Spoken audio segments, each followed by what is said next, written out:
My name is Laurel Keaton. I'm 65. The morning I left Atlanta for good, the city looked almost kind, like it was pretending it hadn't wrung me dry for 4 decades. I'd signed the last set of papers 2 weeks earlier, handing over the textile company I built from scratch after my husband died. The new owners sent flowers and a polite email. I didn't reply. I bought an old farmhouse outside Asheville instead, on a stretch of land that smelled of pine and rain. The first morning there, the quiet startled me. No phone vibrating, no meetings, no hum of factory looms. Just birdsong and the soft hiss of dew sliding down the porch rail. I brewed coffee and carried it outside, watching mist lift from the pastures. The mug warmed my hands. The silence settled in my chest like something sacred. Henry had always wanted a place like this, a porch wide enough for rocking chairs, a view that slowed your breathing. He'd died long before I could afford one. Now I had it, and the emptiness of the second chair beside me felt almost like company. I filled the first weeks with small things, patching the garden fence, repainting the kitchen cabinets, learning which corner of the roof creaked in the wind. I found a local handyman, Ben, who worked slower than anyone I'd ever met and smiled like he knew it. There was comfort in that pace. The neighbors waved from a distance. Nobody asked about money, business, or family. For once, I wasn't anyone's provider. But peace, I've learned, has a short fuse. One afternoon, as I unpacked the last of the boxes in the study, my phone buzzed. It was my son, Adam, his name lighting up the screen like an old habit I couldn't break.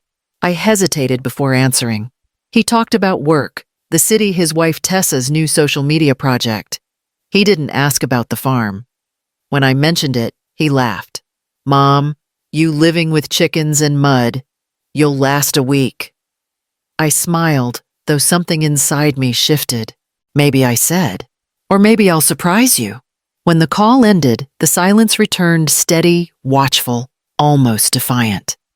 It felt like the beginning of something I hadn't planned, but maybe needed. When Henry died, Adam was 5, and the bills came faster than condolences. I stitched dresses for neighbors, then uniforms for a private school, then drapes for the lobby of a new hotel downtown. One job led to another, and by 40, I was running my own factory, Keaton Textiles, with 50 employees and no one to come home to. I used to joke that the machines were my choir. Their rhythm was steady, certain. When orders flooded in, I'd stay until midnight, the hum of the looms filling the hollow in my chest. Work became my way of staying upright. Adam grew up inside that rhythm. He had braces, piano lessons, private tutors. He never heard me say no, and maybe that was my mistake. I told myself I was giving him the life Henry wanted for us. In truth, I was trying to prove I could build something lasting out of grief. He went to college on the coast, then graduate school in Charlotte. When he landed a job in marketing, he called it branding storytelling. I called it selling air. Still, I was proud. I bought him his first car, paid the deposit on his apartment, and didn't complain when his visits home grew shorter and his calls less frequent. Then came Tessa, bright, camera-ready, always curating content. The first time we met, she filmed the dinner table before eating. She called my house retro and asked if I'd ever thought of modernizing the brand. I said the brand was me. She laughed like I'd told a joke. They married fast, lived faster. Adam started speaking in numbers, engagements reach audience, while I kept talking about fabric stitches texture. Sometimes I wondered if we even spoke the same language anymore. Now when he calls, there's always noise in the background. Music, voices, laughter that doesn't include me. And yet I can't blame him completely. I built his world brick by brick, but I never taught him to value the ground it stood on. I taught him ambition, not appreciation. They arrived on a Saturday afternoon, the kind of day when the air hung thick with summer. I'd spent the morning baking cornbread and setting the table with my old china small gestures, maybe foolish ones, but habits of someone who still believes in manners. When the black SUV pulled into the gravel drive, I saw them through the kitchen window. Adam stepped out first, taller than I remembered, his phone already in his hand. Tessa followed, sunglasses perched on her head, holding a designer tote as if the countryside might stain it. The moment she crossed the porch, she wrinkled her nose. No air conditioning in every room and no Wi-Fi. "How do you survive out here?" I smiled lightly. "Fresh air does most of the work." She laughed, not cruelly, but carelessly, as if my answer were quaint. Adam reached for her shoulder, murmuring something about city standards. His tone, half defense, half apology. I didn't bother to correct him. Inside, she ran her fingers over the handmade quilts folded on the sofa. "You made these, wow, so vintage." Before I could answer, she angled her phone toward the window, posing with one. "Hashtag rustic retreat," she said. The shutter clicked without permission. Lunch was quiet. She pushed the vegetables around her plate, asked if there was almond milk for her coffee, then whispered something to Adam that made him smile awkwardly. I kept my focus on the sound of forks against china, steady and sharp. Afterward, they walked the property. I followed from a distance, watching Tessa step gingerly through the grass, heels sinking into the earth. Adam gestured toward the barn and said something about potential.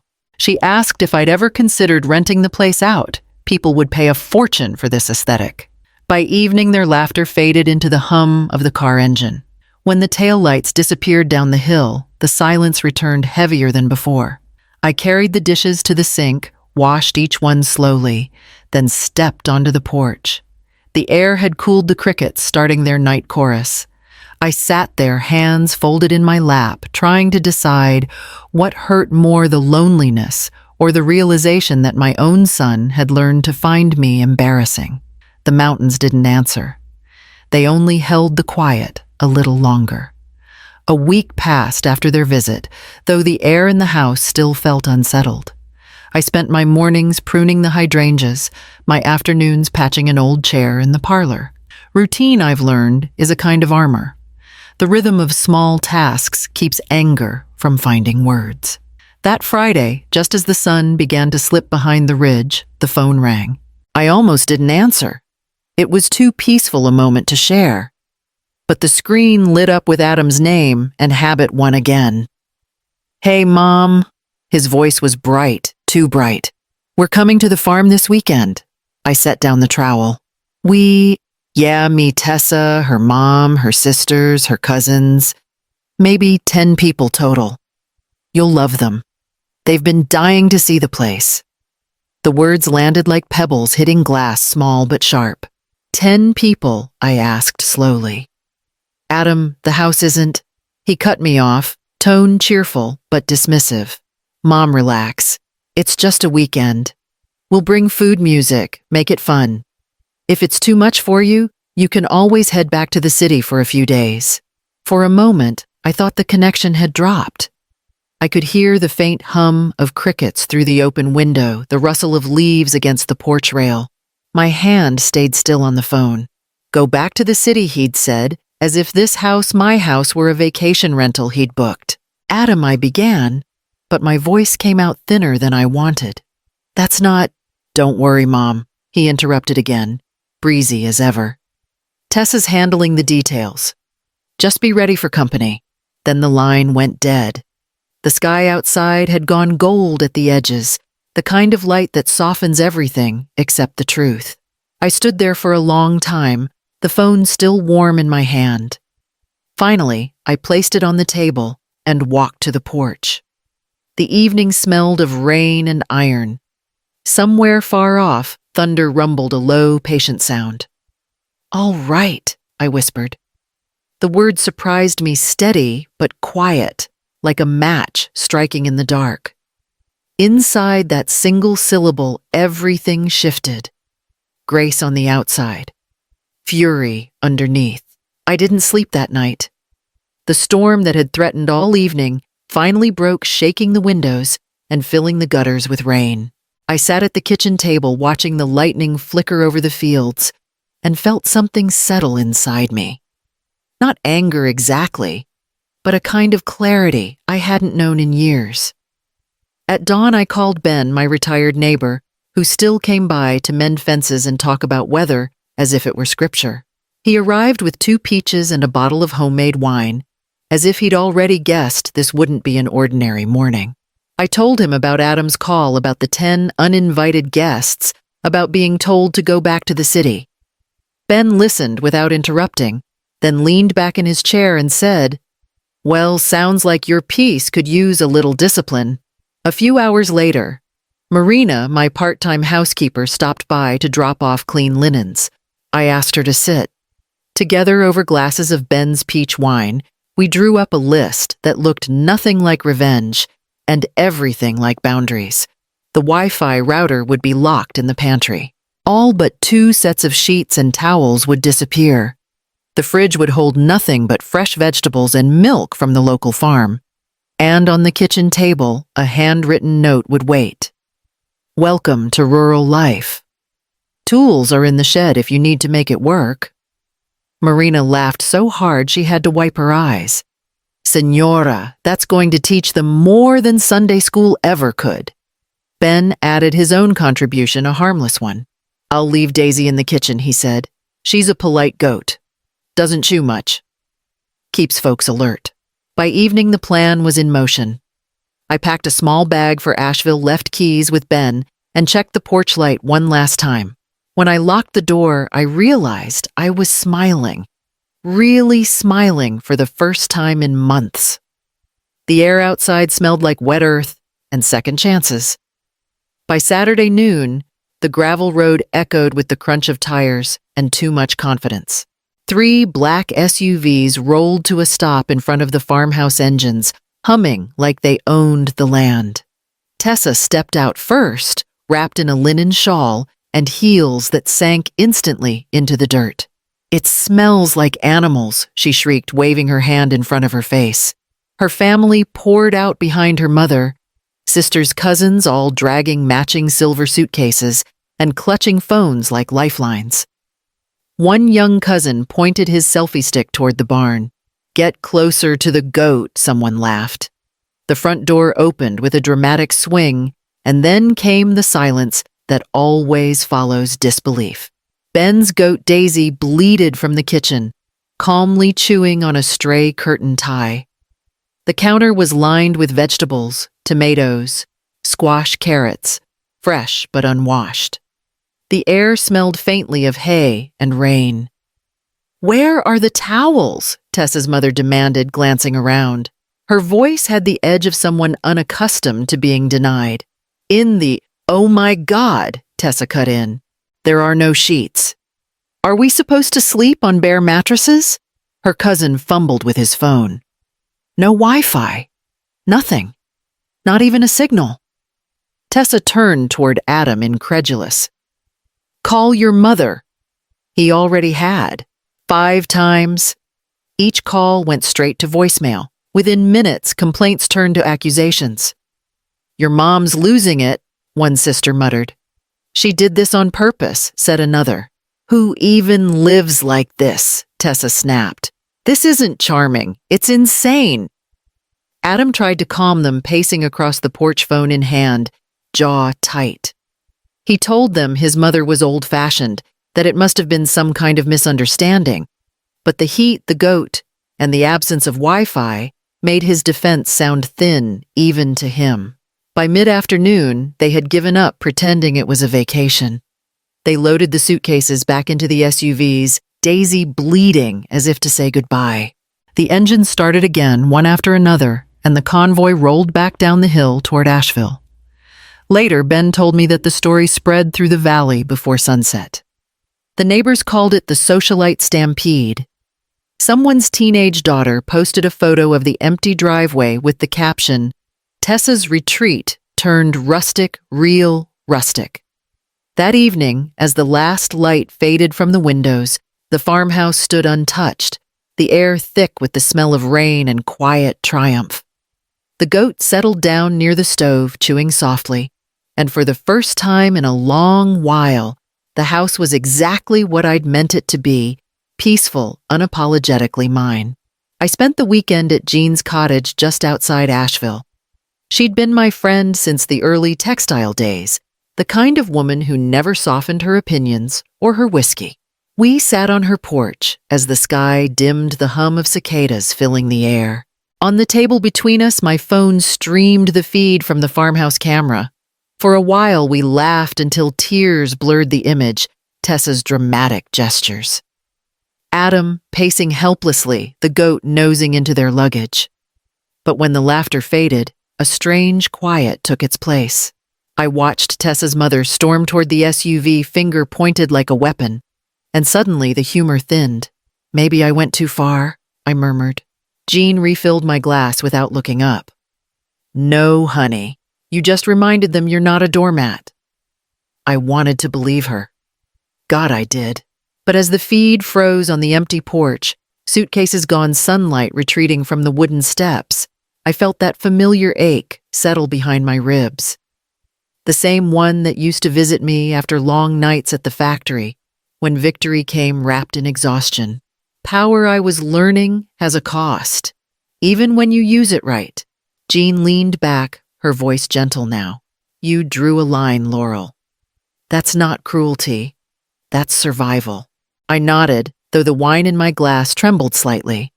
Outside, the mountains turned violet, then blue, then black, and for the first time in weeks, the silence felt heavier than peace.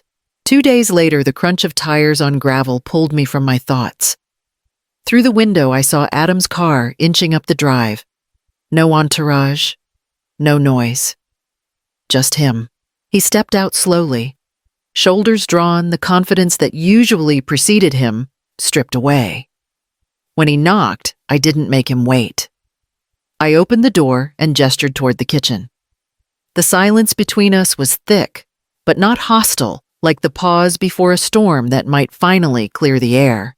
He sat at the table where we'd shared 100 family breakfasts, his hands clasped so tightly they turned pale.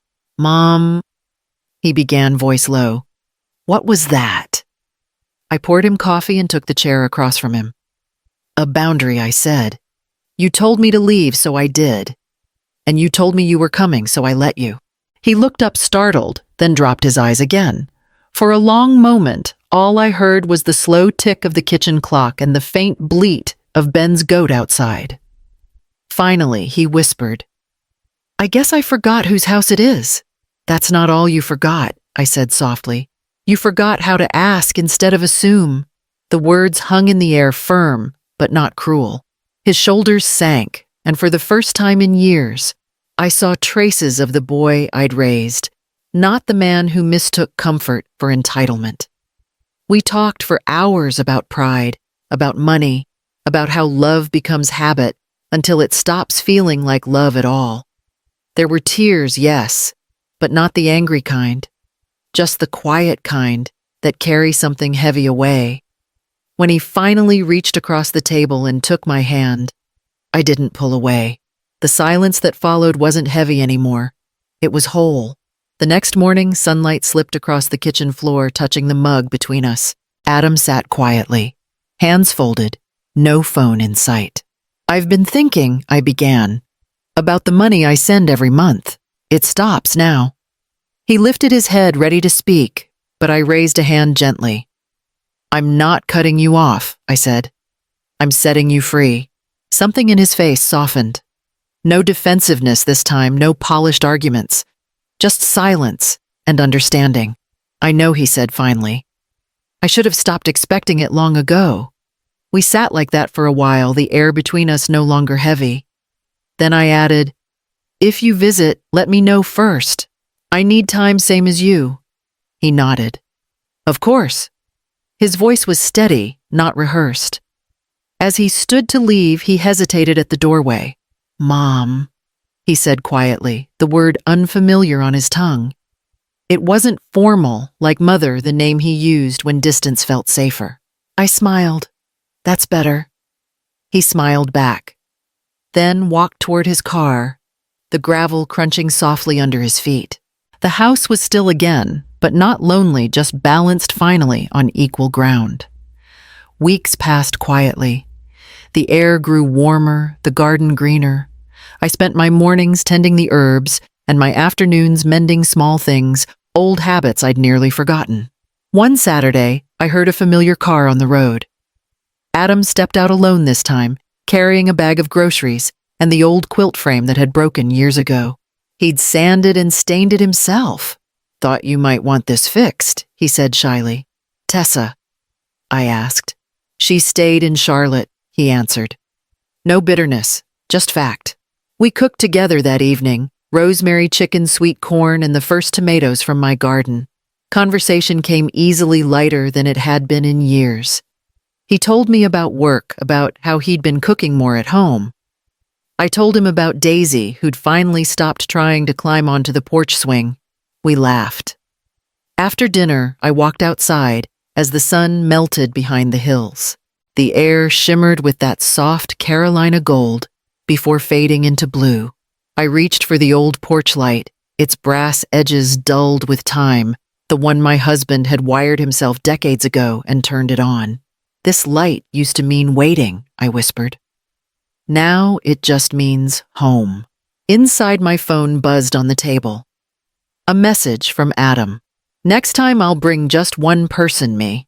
I smiled, turned the phone face down, and left the light burning. The night deepened around the house, calm and complete, the kind of peace that doesn't ask for permission, only presence.